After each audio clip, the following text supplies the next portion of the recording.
Hi welcome all of you to my session of English. आज के session में हम लोग डिस्कस करेंगे नाउन्स एंड केसेस।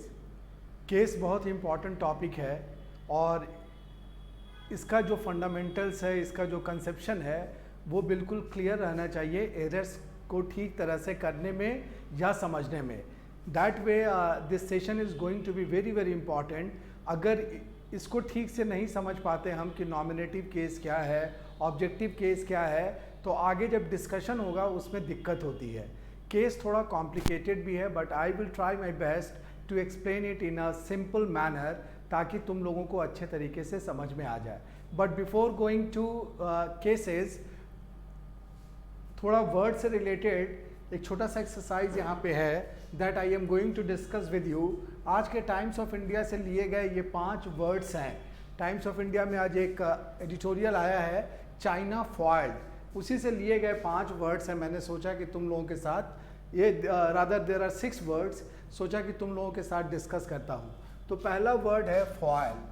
फॉइल एक वर्ब भी होता है और एक नाउन भी होता है।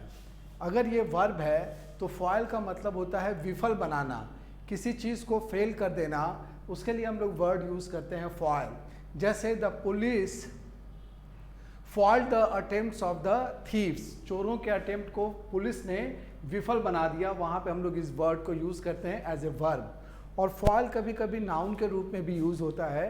पतला छिलका के लिए हम लोग इसको यूज़ करते हैं। फॉर एग्जाम्पल फूड को रैप करने के लिए we use the aluminium foil. Aluminium foil वहाँ पे हम लोग यूज़ करते हैं, ठीक है। Then we come to second word incident. ये थोड़ा कॉमन वर्ड है, ये जानते होगे तुम लोग। इंसिडेंट मीन्स होता है घटना, एक्सीडेंट मीन्स दुर्घटना। जो बैड इंसिडेंट होता है दैट इज कॉल्ड एक्सीडेंट। तो और ये वर्ड है इंसिडेंट। इंसिडेंट मीन्स घटना। Third word is troops. ये नाउन है, ट्रूप का प्लूरल है। ट्रूप मीन्स सैनिकों के दल को हम लोग कहते हैं ट्रूप, TROOP। इसी से मिलता जुलता एक और वर्ड है TROPE। This is again a noun. ये जो ट्रूप है this is a group of artist, कलाकारों के ग्रुप को या समूह को हम लोग इस वर्ड से लिखते हैं ट्रूप। फॉर एग्जाम्पल जैसे स्टेज शो होता है उसमें पूरी की पूरी टीम जाती है, आर्टिस्ट लोगों की एक ग्रुप जाता है, तो that group is called troop, ठीक है। Next word is unilaterally. यहाँ पे ly लगा हुआ है, ये एक एडवर्ब है।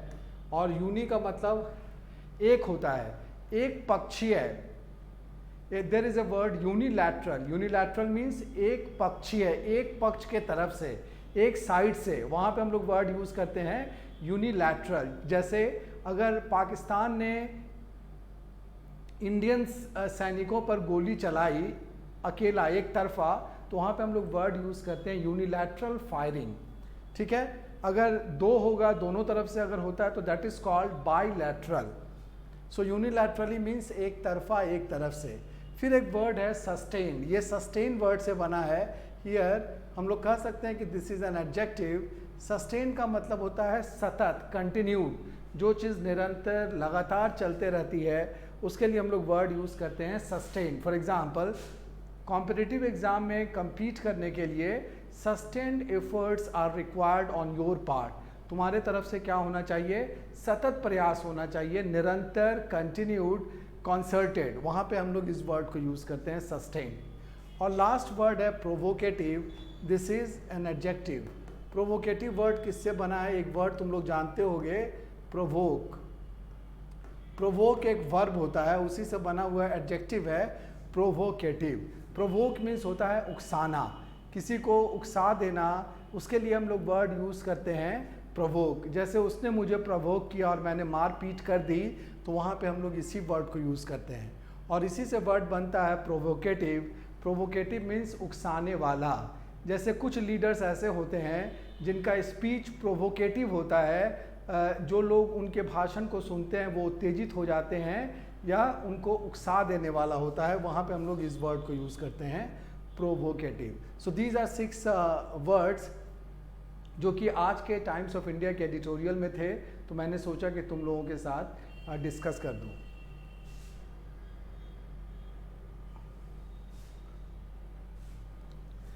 देन जो लास्ट वीडियो था उसमें हम लोगों ने डिस्कस किया था नाउन्स एंड नंबर्स, और नाउन्स एंड नंबर्स से रिलेटेड जो 6 कॉन्सेप्ट्स थे वो पीछे के 2 वीडियोस में दिए गए हैं। आज नाउन का तीसरा, आई शुड से थर्ड और लास्ट पार्ट आज हम लोग डिस्कस करेंगे, और वो है नाउन्स एंड केसेस। केस एक बहुत ही इंपॉर्टेंट टॉपिक है इंग्लिश ग्रामर का, और ये सिर्फ नाउन से रिलेटेड नहीं है बल्कि प्रोनाउन से रिलेटेड भी है, तो इसीलिए दोनों को कॉमनली यहीं पे डिस्कस कर दिया जाएगा केसेस को। यहाँ पे लिख दिया केसेस, यानी कि ये नाउन और प्रोनाउन दोनों से रिलेटेड है। सबसे पहले इसका डेफिनेशन समझना पड़ेगा कि केस क्या होता है, ठीक है। उसके बाद इसके टाइप्स को डिस्कस करेंगे, और इससे जो रिलेटेड इम्पॉर्टेंट कॉन्सेप्ट्स हैं जिन पर एरर्स एग्ज़ाम में आते हैं उसको डिस्कस किया जाएगा, ठीक है। तो सबसे पहले हम लोग डिफाइन करते हैं कि केस क्या है। Case is related to a noun a pronoun. This is clear. Case noun भी हो सकता है, अभी जब लिखेंगे तो पता भी चलेगा। केस नाउन भी हो सकता है और केस प्रोनाउन भी हो सकता है। नंबर 1, केस क्या है ये हमको जानना ज़रूरी है। तो केस एक रिलेशनशिप को दिखाता है। किसी भी सेंटेंस में जो नाउन या प्रोनाउन होता है उसका रिलेशन उस सेंटेंस के किसी दूसरे वर्ड के साथ क्या है, इसी रिलेशनशिप को हम लोग कहते हैं केस। क्लियर। अभी जब इसके एग्जाम्पल्स लिखूंगा तब ये और भी क्लियर हो जाएगा। पहले तो इसका डेफिनेशन लिखते हैं कि केस को हम लोग कैसे डिफाइन करते हैं। केस को, case is the relationship, case is the relationship of a noun और ए pronoun with some other word, with some other word in a sentence। किसी भी सेंटेंस में अगर कोई नाउन है या प्रोनाउन है, उसका रिलेशन उस सेंटेंस के किसी दूसरे वर्ड के साथ कैसा है, वही उस केस को दिखलाता है। तो this is the definition of case. अब हम लोग डिस्कस करेंगे और एग्जाम्पल्स भी देंगे, तब ज़्यादा क्लियर होगा तुम लोगों को कि कितने तरह का केस होता है। Types of case.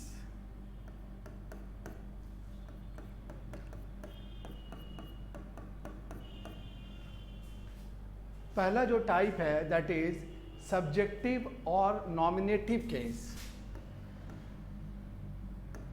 केस का पहला टाइप है subjective oblique nominative case, right. Second is objective oblique accusative case, और थर्ड टाइप इज पजेसिव और generative case.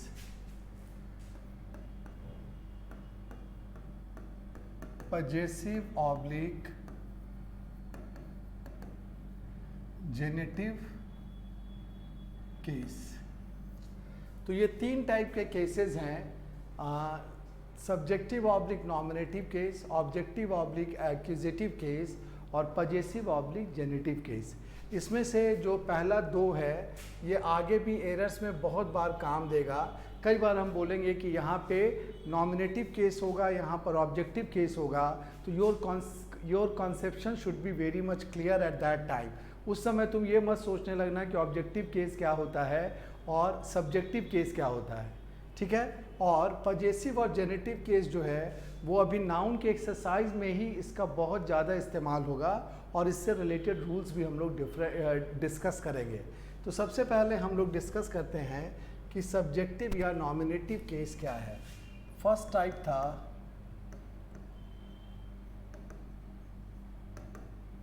Subjective oblique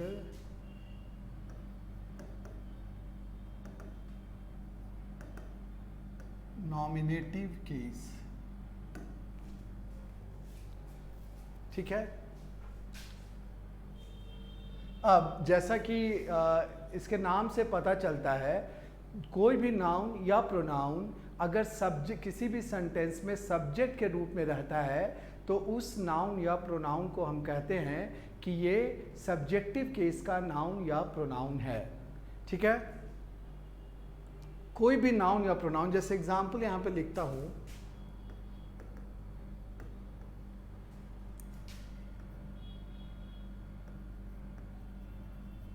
Ram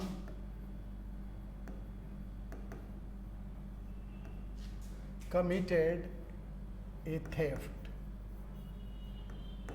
Ram ने चोरी की, तो यहाँ पे नाउन के रूप में कौन है, वर्ब को करने वाला कौन है, राम है। तो Ram as a noun nominative case में है या सब्जेक्टिव केस में है। इसको हम लोग कहते हैं कि ये राम जो नाउन है ये नॉमिनेटिव केस में है। एक और एग्जांपल, ही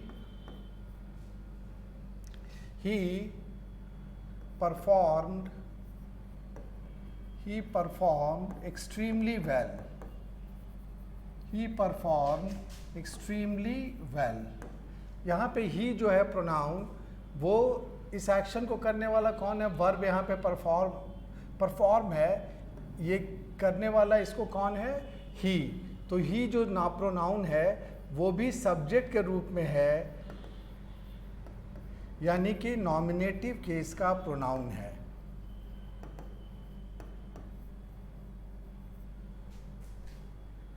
ठीक है, पहले वाले एग्जाम्पल में राम एक सब्जेक्ट के रूप में है तो उसको हम कहते हैं कि ये नॉमिनेटिव केस का प्रोनाउन है। और सेकेंड वाले में प्रोनाउन के रूप में यहाँ पे ही है, तो ही को हम कहेंगे कि ये एक सब्जेक्ट के रूप में है, इसीलिए ये भी नॉमिनेटिव केस का प्रोनाउन है। ठीक है, एक स्क्रीन पे हम लोग लिख के देखते हैं, एग्जाम्पल्स लिख देंगे यहाँ पे प्रोनाउंस के बारे में।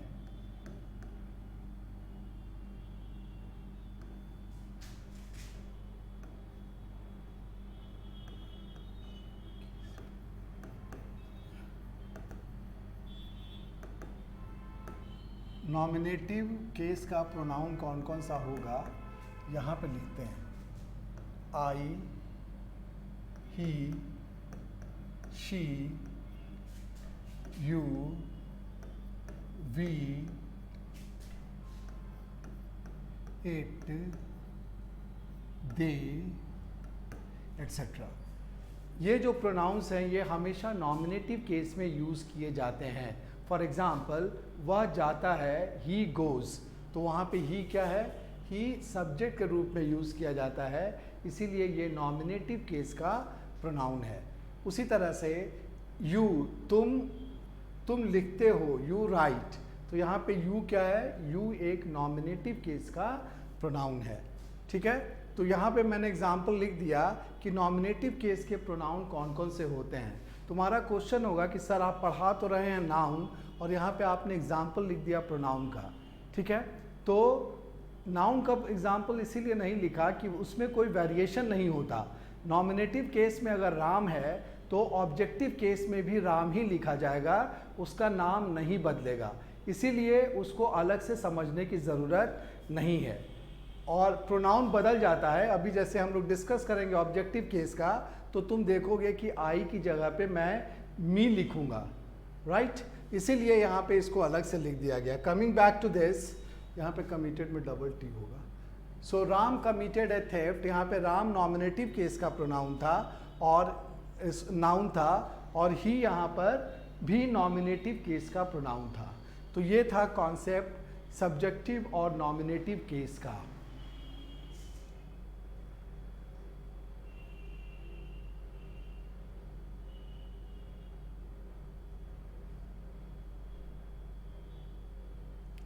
Now we discuss the second type.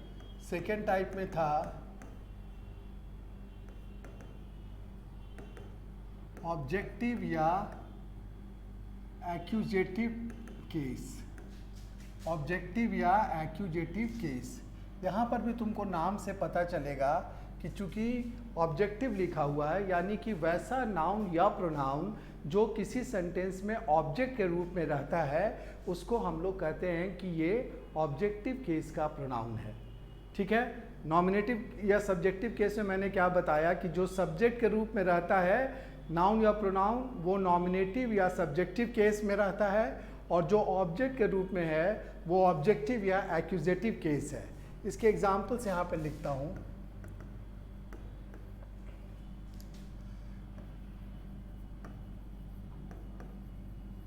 My mother likes him very much. यहाँ पे समझना, यहाँ पे वर्ब कौन सा है, लाइक यहाँ पे वर्ब है। यहाँ पे इस सेंटेंस वर्ब का सब्जेक्ट कौन सा है, मदर। ये नाउन जो है वो सब्जेक्ट के रूप में यूज़ किया गया है, तो ये क्या होगा, नॉमिनेटिव केस का नाउन होगा, नॉमिनेटिव केस का नाउन होगा। चूंकि पसंद करने का काम कौन करती है, मदर, तो मदर यहाँ पे नॉमिनेटिव केस का नाउन है। और इस वर्ब का ऑब्जेक्ट क्या है, क्वेश्चन होगा कि किसको पसंद करती है, तो उसको पसंद करती है। यहाँ पे जो हिम है ये क्या है, ये यहाँ पे ऑब्जेक्ट के रूप में है, तो इसीलिए इसका केस क्या होगा, इसका केस होगा objective type. Am I clear? My mother likes him very much, यहाँ पर वर्ब है लाइक्स, उस वर्ब को करने वाली है मदर, तो मदर यहाँ पर सब्जेक्ट के रूप में है, तो वो नॉमिनेटिव केस का नाउन है। और किसको पसंद करती है, उसको, उसके लिए यहाँ पे वर्ड मैंने लिखा हिम, तो हिम क्या हुआ, ये ऑब्जेक्टिव केस का प्रोनाउन होगा। तो दिस इज द कॉन्सेप्ट। एक और एग्जाम्पल यहाँ पे लिखते हैं। शी, ऐसे लिखो,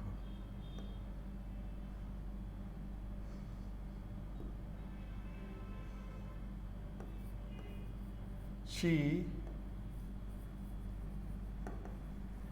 admires me a lot, वो मेरी बहुत प्रशंसा करती है।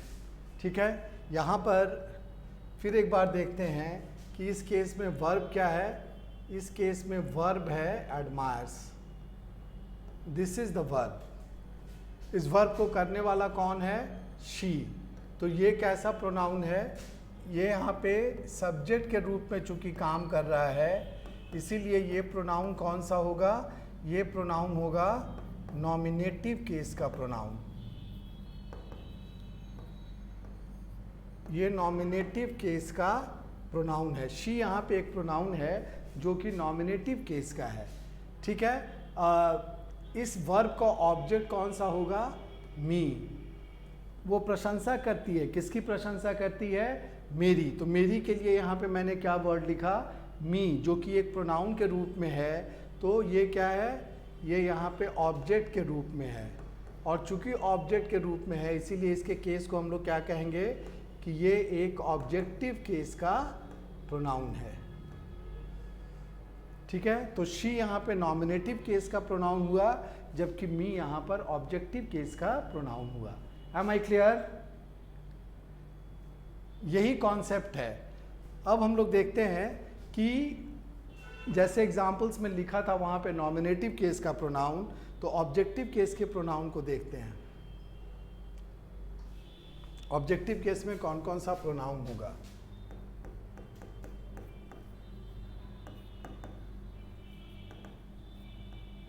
ऑब्जेक्टिव केस तुम लोग देख के बता सकते हो। आई के लिए ऑब्जेक्टिव केस क्या होगा, आई के लिए ऑब्जेक्टिव केस होगा मी। ही के लिए ऑब्जेक्टिव केस क्या होगा, हिम। शी के लिए ऑब्जेक्टिव केस क्या होगा, हर। यू के लिए ऑब्जेक्टिव केस क्या होगा, यू ही होगा, इसमें कोई चेंज नहीं होता। जैसे you like me, I like you. You subject के रूप में भी यू ही रहता है और ऑब्जेक्ट के रूप में भी यू ही रहता है। वी का होता है अस और इट का होता है इट। इट का भी चेंज नहीं होता। एक किसका चेंज नहीं हुआ, यू का चेंज नहीं हुआ और इट का चेंज नहीं हुआ। और दे का क्या होगा, दे के लिए हम लोग लिखते हैं देम। तो दिस इज द डिफरेंस। और नॉमिनेटिव केस में प्रोनाउन का जो रूप है ऑब्जेक्टिव केस में वो बदल जाता है। आई का मी हो जाता है, ही का हिम हो जाता है, शी का हर हो जाता है, यू का यू हो जाता है। So this is the difference between A nominative case of pronoun and an objective case of pronoun, right. तो ये दो जो केस था उसको मैंने डिस्कस किया, उसके एग्जाम्पल्स भी तुम्हारे सामने रखा। Now we come to third type,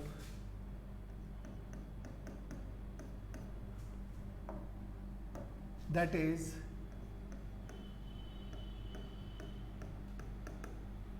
possessive oblique genitive case। possessive oblique genitive case, यहाँ पे भी वर्ड से मीनिंग निकल सकता है। There is a word possess। possess का मतलब होता है रखना। possess एक वर्ब के रूप में यूज़ किया जाता है। इट मीन्स रखना। जैसे वो मैथ का बहुत अच्छा ज्ञान रखता है, ही possesses A sound knowledge of mathematics. वहाँ पे हम लोग इस वर्ड को यूज़ करते हैं। हैज़ या हैव की जगह पे अगर हम चाहें तो possess वर्ड को यूज़ किया जा सकता है। और इसी possess वर्ड से बना हुआ है possessive, मतलब possession दिखाने वाला जो नाउन या प्रोनाउन होता है, that is called possessive case of noun और प्रोनाउन। इसके डेफिनेशन को पहले लिखते हैं।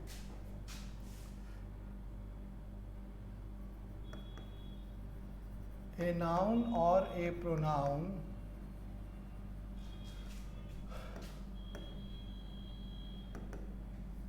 showing possession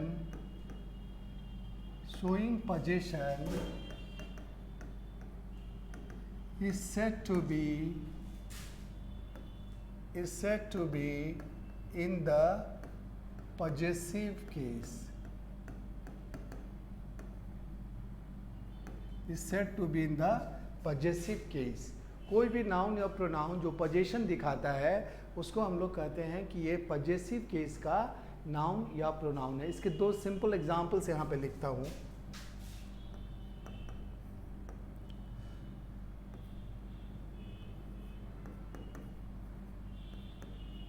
Rita's cycle is very costly। Rita's cycle is very costly। यहाँ पर रीटा एक नाउन है और उसकी साइकिल यानी कि पोजीशन दिखाया जा रहा है। साइकिल किसके पोजीशन में है? तो रीता के पोजीशन में है। तो यहाँ पे रीता एक ऐसा नाउन है जो साइकिल को पजेस करने वाली है, रखने वाली है। तो रीता को हम कहेंगे कि ये एक पजेसिव केस का नाउन है। क्यों? क्योंकि इसका पोजीशन साइकिल पर है। एक और एग्जांपल,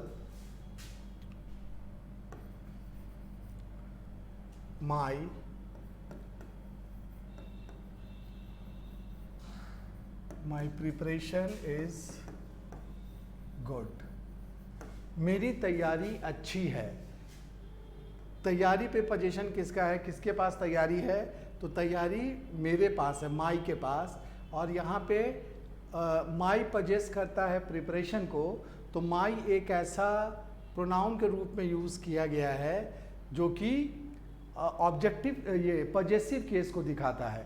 हालांकि यहाँ पे माई जो है, my is not a pronoun, rather यहाँ पे इसको एडजेक्टिव के रूप में यूज़ किया गया है। क्यों? ये वाला भी हम लोग डिस्कस करेंगे कि माई और माइन में क्या डिफरेंस है, योर और योर्स में क्या डिफरेंस है।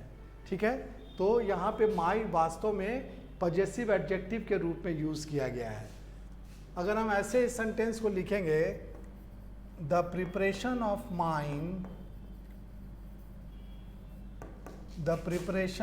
Mine is good. तो यहाँ पे जो माइन है वो पजेसिव केस में का प्रोनाउन है। माई जब होता है, माई के बाद चूंकि नाउन हमको लगाना पड़ता है इसीलिए वो एडजेक्टिव बन जाता है। और यहाँ पर माइन के बाद नाउन नहीं है, देयर इज़ नो नाउन, इसीलिए ये प्रोनाउन है। ठीक है, तो ये अंतर है माई और माइन में। अभी जब एग्जाम्पल्स वहाँ पे लिखते हैं तो पता चलेगा। Then we come to this possessive case. Third type, possessive case क्या होगा? I का possessive case होगा my या mine भी हो सकता है। अभी देखेंगे दोनों में क्या डिफरेंस है। he का होता है his, she का होगा her या hers, डी का हो ये हर यू के बाद यू का होगा योर या योर्स, फिर वी का होगा आवर या आवर्स भी। इट का इट्स ही होता है, इसमें कोई चेंज नहीं होता। इट्स का इट्स होगा, दे का होगा दियर या दियर्स।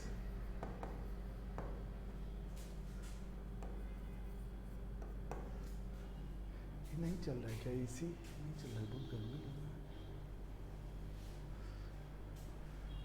है। माई और माइन, आई का माई या माइन हो सकता है, ही का हिज होता है, शी का हर या हर्स हो सकता है, यू का योर और योर्स, वी का आवर या आवर्स, इट का इट्स ही होता है, दे का दियर और दियर्स। ठीक है। अब क्वेश्चन तुम्हारा होगा कि सर माई और माइन में क्या डिफरेंस है, इसको बताइए। हर या हर्स में क्या डिफरेंस है, इसको बताइए। ठीक है। अब देखो इसका एग्जाम्पल लिखते हैं यहाँ पे।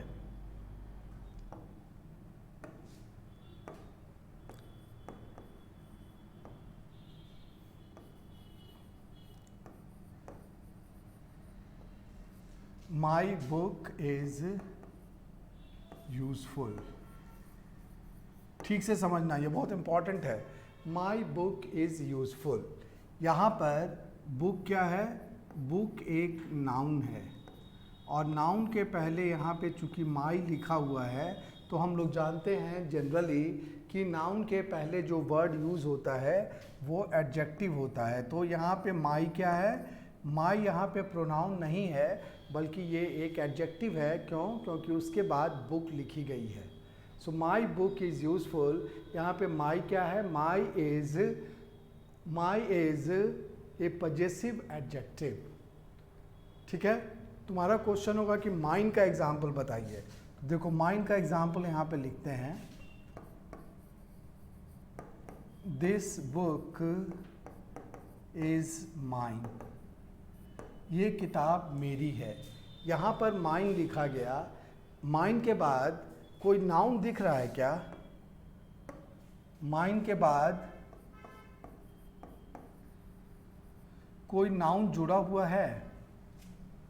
माइन के बाद कोई, यहाँ पे देखो माई के बाद बुक एक नाउन के रूप में था तो ये एडजेक्टिव था, बट यहाँ पे माइन के बाद चूंकि कोई भी नाउन नहीं है इसीलिए माइन जो होगा ये प्रोनाउन होगा। किस केस का प्रोनाउन होगा? ये पजेसिव केस का प्रोनाउन होगा। Am I clear?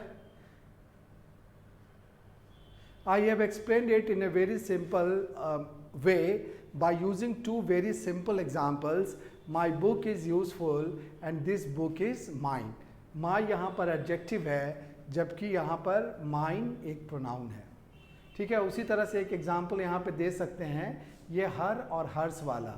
जैसे हर वॉइस इज स्वीट। यहाँ पे हर के बाद वॉइस आता है तो हर क्या होगा? हर एडजेक्टिव होगा, हर वॉइस।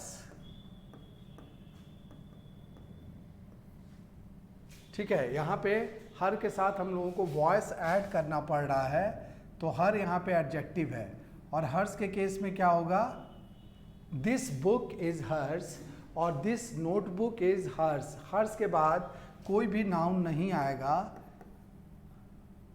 कोई भी नाउन चूंकि नहीं आएगा इसीलिए हर्स क्या होगा? हर्स वहां पे होगा प्रोनाउन। पजेसिव केस का प्रोनाउन। तो ये वाला चीज़ बहुत इंपॉर्टेंट है। अलग से जो टेबल मैंने एग्जांपल्स का बनाया, इसको अगर तुम ध्यान में रखोगे तो एरर्स को समझने में बहुत आसानी होगी। जब भी एरर्स को एक्सप्लेन किया जाएगा, कहीं पे अगर हम बोलते हैं कि यहाँ पे देखो ऑब्जेक्टिव केस का प्रोनाउन नहीं होगा, यहाँ पर नॉमिनेटिव केस का प्रोनाउन होगा, तो तुमको समझ जाना चाहिए कि मी की जगह पे आई होगा। कभी मैं बोलूँ कि यहाँ पर देखो, यहाँ पे नॉमिनेटिव केस का प्रोनाउन नहीं होगा, यहाँ पे ऑब्जेक्टिव केस का प्रोनाउन होगा, तो तुमको समझना होगा कि वी की जगह पर अस होगा। तो दिस टेबल और this chart is very important, और इसमें जो एग्जांपल्स दिए गए हैं इसको हमेशा ध्यान में रखना होगा। ठीक है।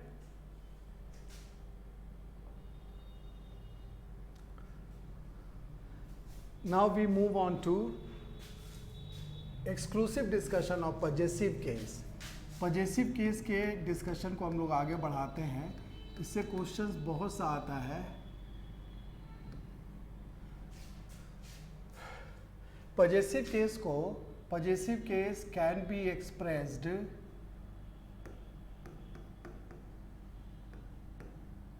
Expressed in 3 ways। 3 तरीके से इसको एक्सप्रेस किया जाता है। पहला तरीका है एपोस्ट्रोफे एस। देखो ध्यान रखना, ये वर्ड हम लोग बचपन से सुनते आए हैं एपोस्ट्रोफे एस, बट इसके स्पेलिंग पे ध्यान रखना। This is written like this, apostrophe S. क्या होता है ये? इसको हम लोग कहते हैं एपोस्ट्रोफे एस। एक तरीका पजेसिव केस को एक्सप्रेस करने का ये है। इसका एग्जाम्पल यहीं पे बगल में लिखते हैं।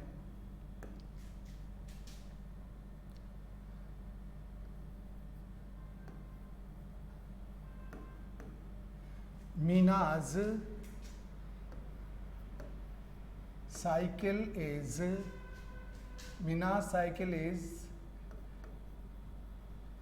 There in the stand.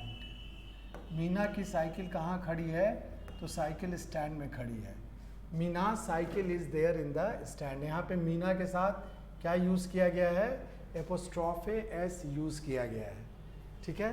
दूसरा तरीका है पजेसिव केस को एक्सप्लेन करने का, एक्सप्रेस करने का, वो है एपोस्ट्रोफे कॉमा।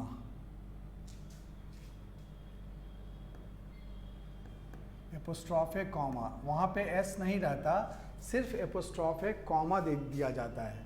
एस यहाँ पे यूज़ करने की ज़रूरत नहीं है। For example,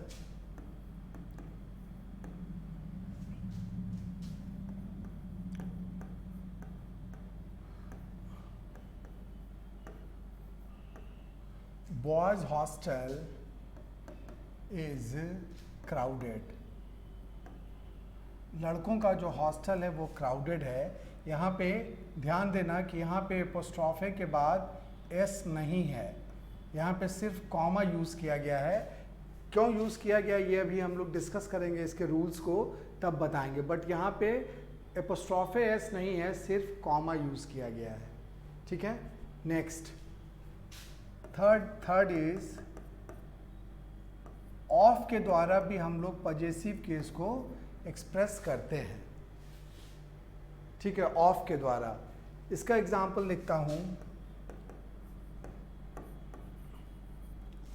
the roof of this building,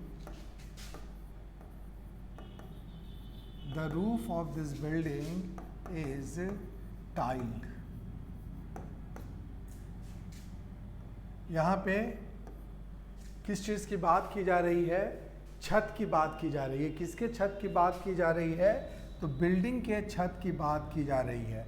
इस पोजीशन को दिखाने के लिए यहाँ पे क्या यूज़ किया गया है? ऑफ। तो 3 तरह से हम लोग पजेसिव केस को एक्सप्रेस करते हैं। पहला तरीका एपोस्ट्रोफे एस, दूसरा तरीका एपोस्ट्रोफे कॉमा, और तीसरा तरीका है ऑफ। अब इसको थोड़ा एक्सप्लेन करते हैं। जब भी कोई लिविंग बीइंग रहता है तो वहाँ पे हम लोग एपोस्ट्रोफे एस यूज़ करते हैं। जैसे यहाँ पर एग्जांपल है Meena. Meena is a girl, तो वहाँ पे हम लोगों ने क्या यूज़ किया, एपोस्ट्रोफे एस। ठीक है, एपोस्ट्रोफे कॉमा हम लोग यूज़ करते हैं किसी प्लूरल वर्ड के साथ जब वो प्लूरल वर्ड के लास्ट में एस लगा हुआ रहता है। इससे रिलेटेड रूल भी है, अभी एक कॉन्सेप्ट हम लोग डिस्कस करेंगे, उसमें कुछ एग्जांपल्स तुमको बताएंगे। ठीक है, और थर्ड, ऑफ हम लोग कहाँ पे यूज़ करते हैं, जब कोई नॉन लिविंग थिंग चीज़ होती है तो वहाँ पे हम लोग एपोस्ट्रोफे एस यूज़ नहीं कर पाते, बल्कि वहाँ पे हम लोग यूज़ करते हैं ऑफ। जैसे यहाँ पर बिल्डिंग की छत, तो यहाँ पे क्या है, निर्जीव चीज़ें इन्वॉल्व हैं, बिल्डिंग निर्जीव है, और रूफ भी यहाँ पे निर्जीव है, तो इसीलिए हम लोग यहाँ पर ऑफ यूज़ करते हैं। नॉन लिविंग थिंग्स के लिए हम लोग ऑफ यूज़ करते हैं। इसका एक और एग्जांपल देता हूँ, जैसे कोई कुर्सी है, ठीक है, उसकी एक टांग टूटी हुई है, तो हम लोग क्या लिखेंगे, अगर लिख देंगे कि कुर्सी की टांग टूटी हुई है, the chairs leg is broken, तो वो गलत होगा। क्यों? क्योंकि chair is a non living thing, तो उसके लिए हमको ऑफ का यूज़ करना पड़ेगा। करेक्ट सेंटेंस क्या होगा, the leg of the chair is broken. ठीक है, जैसे एक और एग्जाम्पल, इस दीवार का रंग पीला है। ठीक है, तो हम लोग क्या लिखेंगे, the walls colour is yellow. अगर ऐसा लिख देंगे तो गलत होगा। क्यों गलत हो जाएगा? क्योंकि wall is a non living thing, और नॉन लिविंग थिंग के लिए हम लोग क्या यूज़ करते हैं, वहाँ पे ऑफ यूज़ करते हैं। क्या लिखना पड़ेगा, the colour of the wall is yellow, तो वहाँ पे हम लोग इसको यूज़ करेंगे। Am I clear? Living things के साथ एपोस्ट्रोफे एस और नॉन लिविंग थिंग्स के साथ हम लोग जनरली ऑफ यूज़ करते हैं।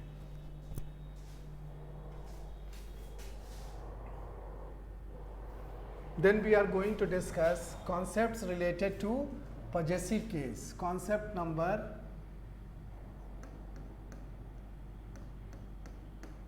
1. कॉन्सेप्ट 1 को सबसे पहले डिस्कस करते हैं, इसको ठीक से समझाते भी हैं। जैसे देखो, जो वहाँ पे एपोस्ट्रोफे कॉमा वाला कॉन्सेप्ट था, यहाँ पे कॉन्सेप्ट 1 के रूप में वही कॉन्सेप्ट है। अगर हमको लिखना हुआ एक लड़का है और उसकी साइकिल है, तो क्या लिखेंगे, बॉय साइकिल। ठीक है, एक लड़का है, लड़का की साइकिल, तो लड़का के लिए तो बॉय लिख दिया गया और साइकिल के लिए साइकिल लिख दिया गया, लेकिन की के लिए कुछ लिखे क्या, हम कुछ नहीं लिखे। तो लड़के की साइकिल, तो की के लिए तुमको लिखना पड़ेगा एपोस्ट्रोफे एस, तब ये सही होगा, boys cycle.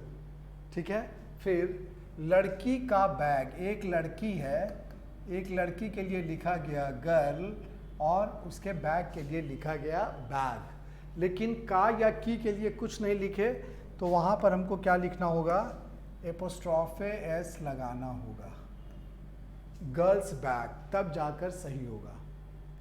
M I clear? ठीक है, अब नीचे आते हैं। अगर एक लड़के की जगह पर बहुत से लड़के हैं, बॉयज, ठीक है, लड़कों का हॉस्टल, लड़कों का हॉस्टल, तो लड़कों के लिए बॉयज लिखा गया और हॉस्टल के लिए हॉस्टल लिखा गया। का के लिए कुछ लिखना होगा, तो का के लिए हम लोग क्या लिखेंगे, यहाँ पे एपोस्ट्रोफे एस लिख देंगे। क्लियर? लेकिन अगर हम एपोस्ट्रोफे एस लिखते हैं तो ये गलत हो जाएगा। यहाँ पे लिखना पड़ेगा सिर्फ एपोस्ट्रोफे कॉमा, यहाँ पे लिखना पड़ेगा सिर्फ एपोस्ट्रोफे कॉमा, बॉयज हॉस्टल। उसी तरह से लड़कियों का, लड़कियों के लिए क्या लिखेंगे,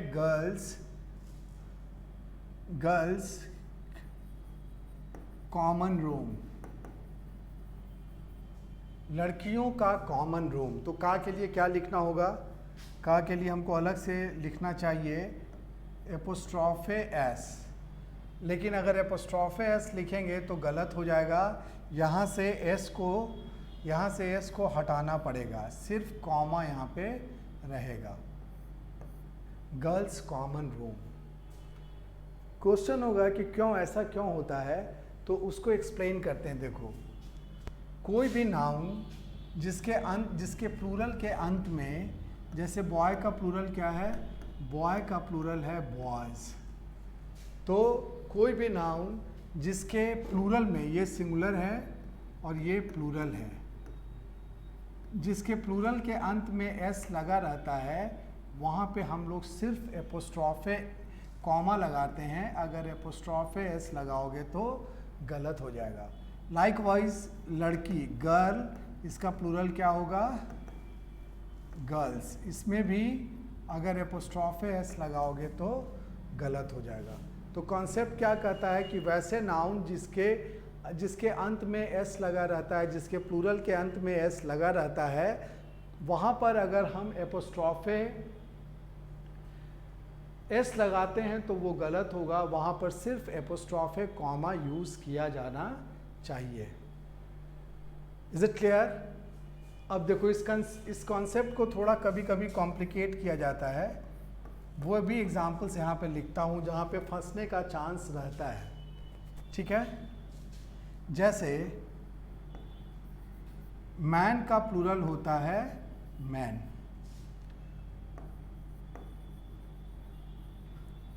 वुमेन का प्लूरल होता है विमेन। ठीक है, ये सिंगुलर है, इस पर तो हम लोग एपोस्ट्रोफे एस लगा सकते हैं।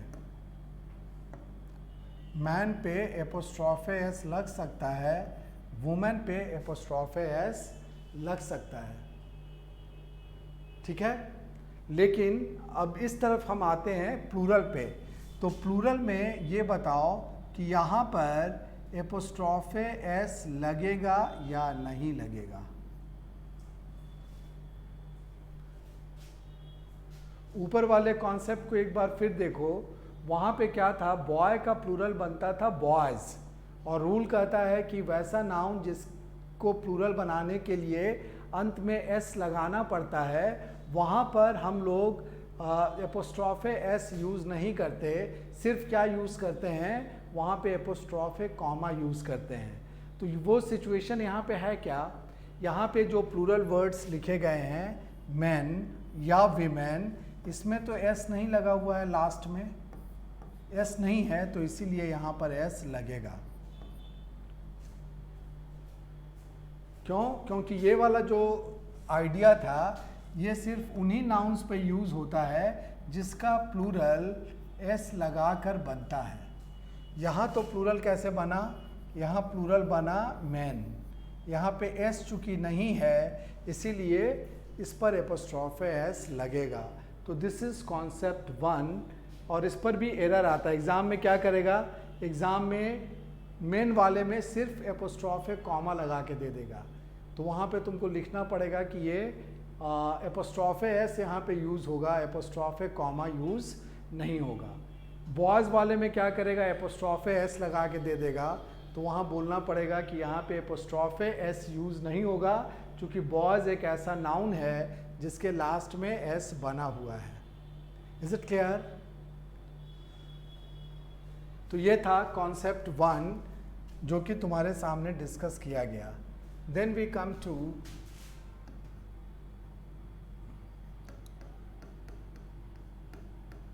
कॉन्सेप्ट 2। इसमें भी बहुत कंफ्यूजन होता है।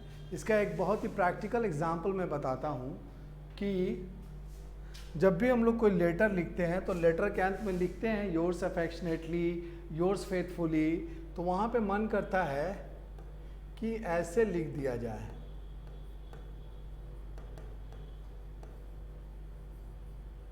Yours faithfully.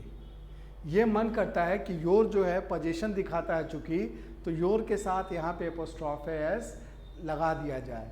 बट अगर तुम ऐसा करोगे तो ये गलत हो जाएगा, योर के साथ एपोस्ट्रोफे एस नहीं लगेगा। ठीक है, तो कुछ वर्ड्स ऐसे होते हैं जिनके साथ हम एपोस्ट्रोफे एस नहीं लगाते, ठीक है। जैसे अगर हम ये बताएं कि जो एग्जाम्पल्स तुम्हारे लिखा गया था यहाँ पर पॉजेसिव केस का जो एग्जाम्पल्स लिखा गया था, we come to that screen. Possessive case में माई के साथ कभी भी देखे हो क्या कि एपोस्ट्रोफे एस लगा हुआ है, या माइन के साथ कभी भी एपोस्ट्रोफे एस लगा हुआ है, देखा है आपने? नहीं। हिज के साथ कभी भी एपोस्ट्रोफे एस नहीं लगेगा, हर के साथ कभी भी एपोस्ट्रोफे एस नहीं लगेगा, हर्स के साथ कभी भी एपोस्ट्रोफे एस नहीं लगेगा, योर के साथ कभी भी एपोस्ट्रोफे एस नहीं लगेगा, योर्स के साथ कभी भी एपोस्ट्रोफे एस नहीं लगेगा, आवर के साथ कभी भी एपोस्ट्रोफे एस नहीं लगेगा। तब क्या होगा? Then we come back to this. यहाँ पे क्या लिखेंगे? यहाँ पे concept 2 apostrophe S is not used with the following words। अब यहाँ पे वर्ड्स में कौन सा लिस्ट लिख देंगे? जो लिस्ट ऑलरेडी वहाँ पे स्क्रीन में है, फिर भी यहाँ पे लिखते हैं हम। माई के साथ नहीं लगेगा, माइन के साथ नहीं लगेगा, हिज के साथ नहीं लगेगा, योर के साथ नहीं लगेगा, योर्स के साथ नहीं लगेगा, हर के साथ नहीं लगेगा, हर्स के साथ भी एपोस्ट्रोफे एस नहीं लगेगा, दियर के साथ एपोस्ट्रोफे एस नहीं लगेगा, दियर्स के साथ नहीं लगेगा, आवर के साथ नहीं लगेगा, आवर्स के साथ नहीं लगेगा, और इट्स के साथ भी नहीं लगेगा। इतने वर्ड्स हैं जिन पे कभी भी एपोस्ट्रोफे एस नहीं लगेगा। योर के साथ नहीं, हर के साथ नहीं, कोई भी वर्ड इसमें से लोगे उसमें एपोस्ट्रोफे एस नहीं लगेगा। एरर कैसे दे सकता है? आवर्स ऐसे नहीं लिख के दे देगा आवर्स, तुम कहोगे कि ये एरर है, आवर के साथ एपोस्ट्रोफे एस नहीं लगता। करेक्ट? तुम्हारे मन में एक डाउट आ रहा होगा, वो डाउट ये होगा कि सर आप तो बोले कि इट्स के साथ एपोस्ट्रोफे एस नहीं लगता। ठीक है, नहीं लगता, लेकिन हम लोग कभी कभी देखते हैं सर इस तरह का लिखा रहता है इट पर। तो मेरा पॉइंट होगा कि देखो इट्स पर तो नहीं लगा हुआ है एपोस्ट्रोफे एस, ये एपोस्ट्रोफे एस लगा हुआ है इट पर, but this term does not express the position. ये पोजीशन दिखाने के लिए यूज़ नहीं किया है, ये एब्रिविएटेड फॉर्म में लिखा हुआ है। इसका मतलब होता है इट इज़। अगर इस तरह का लिखा हुआ है तो ये शॉर्ट फॉर्म है किसका? इट इज़ का शॉर्ट फॉर्म है। तो ये था कॉन्सेप्ट 2, और आई सपोज कि इसमें कोई डाउट नहीं होगा। This concept is very simple कि पॉजेसिव केस के जो वर्ड्स होते हैं उनमें हम एपोस्ट्रोफे एस नहीं लगा सकते, चूँकि वो ऑलरेडी पॉजेसिव केस में है। जिसके एग्जांपल्स तुम्हारे सामने हैं: my, mine, his, your, yours, her, hers, etc. Is it clear? Now we are going to discuss the third concept.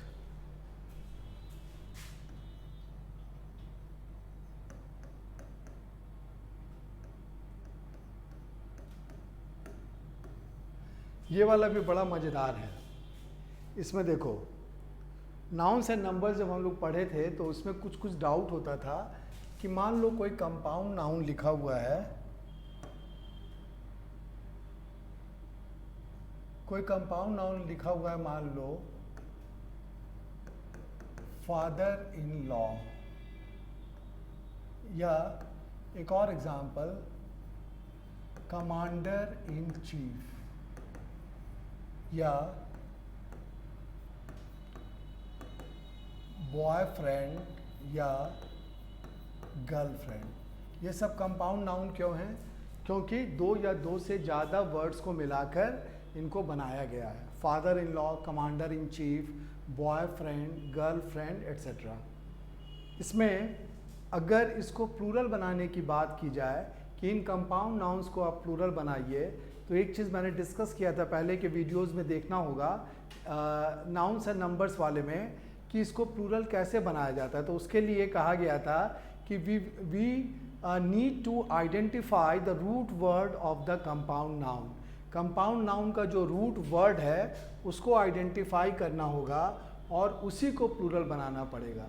ये ज़रूरी नहीं है कि पहला वर्ड को प्लूरल बनाए या लास्ट वर्ड को प्लूरल बनाए, इसमें उस वर्ड को प्लूरल बनाना होगा जो कि रूट वर्ड है। फादर इन लॉ जो वर्ड है इसमें रूट वर्ड है फादर, ठीक है। तो इसीलिए अगर इसको प्लूरल बनाना है तो फादर के साथ एस लगाना पड़ेगा, फादर्स इन लॉ, ठीक है, फादर पर एस लगेगा। उसी तरह से कमांडर इन चीफ में कमांडर इंपॉर्टेंट वर्ड है, रूट वर्ड है, तो अगर इसका प्लूरल लिखना है तो कमांडर्स इन चीफ करना होगा। Now we come to boyfriend. Boyfriend में कंफ्यूजन होता है कि फ्रेंड इंपॉर्टेंट है कि बॉय इंपॉर्टेंट है। ज़्यादातर लड़कियां बोलती हैं कि फ्रेंड तो बहुत रहती है, बॉयफ्रेंड अगर रहे तो बात है। तो उसके हिसाब से उनको लगता है कि boy is the root word of this term boyfriend. तो क्या होगा, उस केस में बॉय को प्लूरल बना दिया जाएगा, बट ये गलत हो जाएगा। फ्रेंड ज़्यादा इम्पॉर्टेंट है, तो इसीलिए बॉयफ्रेंड का प्लूरल क्या बनेगा, बॉयफ्रेंड्स। लाइकवाइज गर्ल में अगर हम एस लगाएंगे तो गलत हो जाएगा, यहाँ पर भी फ्रेंड के साथ एस लगाने पर ये प्लूरल बनता है। तो कंपाउंड नाउन को सिंगुलर से प्लूरल बनाना इज़ अ बिट डाइसी। इसमें कभी कभी गलती हो सकती है, बट अगर एपोस्ट्रॉफ एस लगाना है कंपाउंड नाउन्स में तो वो रूल बहुत सिंपल है। वो रूल क्या सिंपल है कि कोई भी कंपाउंड नाउन हो, अगर उसमें एपोस्ट्रॉफ एस लगाना है तो लास्ट वाले वर्ड पर एपोस्ट्रॉफ एस लगाएंगे। जैसे ससुर जी का मकान, अगर ये हमको लिखना है तो कैसे लिखेंगे, father in law. Last word क्या है, लास्ट वर्ड यहाँ पे लॉ है, इस पर एपोस्ट्रॉफ एस लगाएंगे, father in law's house. Clear. Commander in chief का आदेश, इसको अगर लिखना है तो कैसे लिखेंगे, कमांडर इन चीफ और इस पर एपोस्ट्रॉफ एस लगाएंगे और तब ऑर्डर लिख देंगे। उसी तरह से बॉयफ्रेंड, बॉयफ्रेंड का बर्थडे कैसे लिखेंगे, boyfriend plural, boyfriends birthday. Girlfriend की बहन कैसे लिखेंगे, गर्लफ्रेंड पर एपोस्ट्रॉफ है, फ्रेंड पे एपोस्ट्रॉफ है, एस लगाएंगे, गर्लफ्रेंड्स सिस्टर।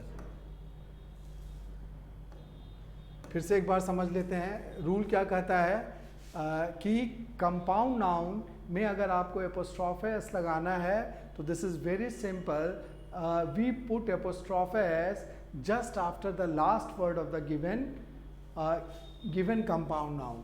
यहाँ पे फादर इन लॉ एक कंपाउंड नाउन है, उसका लास्ट वर्ड लॉ है, उसी के साथ एपोस्ट्रॉफ एस लगाया गया। कमांडर इन चीफ का लास्ट वर्ड चीफ है, एपोस्ट्रॉफ एस चीफ के साथ लगाया गया। बॉयफ्रेंड का लास्ट वर्ड फ्रेंड है, एपोस्ट्रॉफ एस फ्रेंड के साथ लगाया गया। गर्लफ्रेंड का लास्ट वर्ड फ्रेंड है, तो कहाँ पे लगाया गया, एपोस्ट्रॉफ एस फ्रेंड के बाद। तो इसको हम लोग लिख सकते हैं, in case of a compound noun, in case of a compound noun, apostrophe s is put after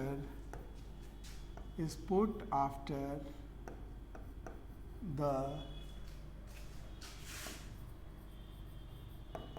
last word of the given compound noun.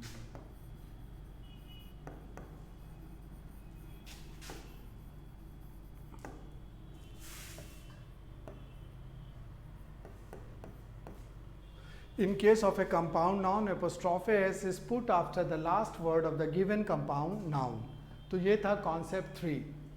आज के लिए इतना ही काफ़ी है। इसका 2 कॉन्सेप्ट बच गया पजेसिव केस से related, that we will discuss tomorrow, and tomorrow's session is going to be very very useful for you, चूँकि कल नाउन्स पर बेस्ड एरर्स भी देखने को मिलेगा। एरर्स का सफिशिएंट एक्सरसाइज हम लोग करेंगे जो कि नाउन्स पर बेस्ड होगा, तो कल वो वाला भी एक्सरसाइज हम लोग करेंगे। जल्दी से इसके 2 कॉन्सेप्ट को ख़त्म करेंगे और फिर एरर्स को डिस्कस करेंगे। आई एडवाइज़ ऑल ऑफ़ यू, जो लोग मेरे वीडियो को फॉलो करते हैं, वॉच करते हैं, उन लोगों को मैं सलाह दूंगा कि अभी तक नाउन पर जो भी डिस्कशन हुआ था उसको एक बार रिवाइज करके रखना, ताकि समझने में कोई दिक्कत ना हो। With these words I close today's session and hope you must be fine. Take proper care of you, yourself and your family members. कल फिर मिलेंगे नए कंटेंट के साथ। Thank you.